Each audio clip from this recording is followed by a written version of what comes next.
বর্তমান সময়ের ব্যাপক জনপ্রিয় নাম সিদরাতুল মুনতাহা। অনেকে এই নামের অর্থ জানতে চেয়ে বিভিন্ন সময় আমাদের অনুরোধ করেছেন। তারই প্রেক্ষিতে আজ আমরা সিদরাতুল মুনতাহা নামের অর্থ কী, এই নামটি রাখা যাবে কিনা, এটি ইসলামিক নাম কিনা, এর ইংরেজি বানান কী ইত্যাদি বিষয়ে আপনাদের পূর্ণাঙ্গ ধারণা দিব আজকের ভিডিওতে। তাই সম্পূর্ণ ভিডিওটি মনোযোগ দিয়ে দেখুন। সিদরাতুল মুনতাহা নামটি দুটি আরবি শব্দের সমন্বয়ে গঠিত। একটি হলো সিদরাত আর অপরটি হলো মুনতাহা। সিদরাত অর্থ কুল বৃক্ষ আর মুনতাহা অর্থ শেষ প্রান্ত। সিদরাতুল মুনতাহা নামের অর্থ হলো প্রান্তস্থিত কুল বৃক্ষ বা শেষ প্রান্তের বড়ই গাছ। সিদরাতুল মুনতাহা কি ইসলামিক নাম?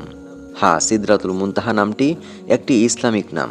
একই সাথে এই নামটি সরাসরি একটি কুরআনিক নাম। পবিত্র কুরআন মাজিদেও এই নামটি সরাসরি উল্লেখ রয়েছে। যেমন সূরা নাজমে আল্লাহ রাব্বুল আলামিন বলেন, ইনদা সিদরাতিল মুনতাহা। সিদরাতুল মুনতাহা নামটি রাখা যাবে কি? হ্যাঁ, অবশ্যই। মুসলিমরা সিদরাতুল মুনতাহা নামটি রাখতে পারবেন। এই নামটি একটি ইসলামিক নাম। নামটির অর্থ ভালো এবং কোরআনেও উল্লেখ রয়েছে। মুসলিম কন্যা সন্তানের জন্য এই নামটি রাখতে পারেন। সিদরাতুল মুনতাহা এর ইংরেজি বানান হচ্ছে SIDRATUL MUNTAHA।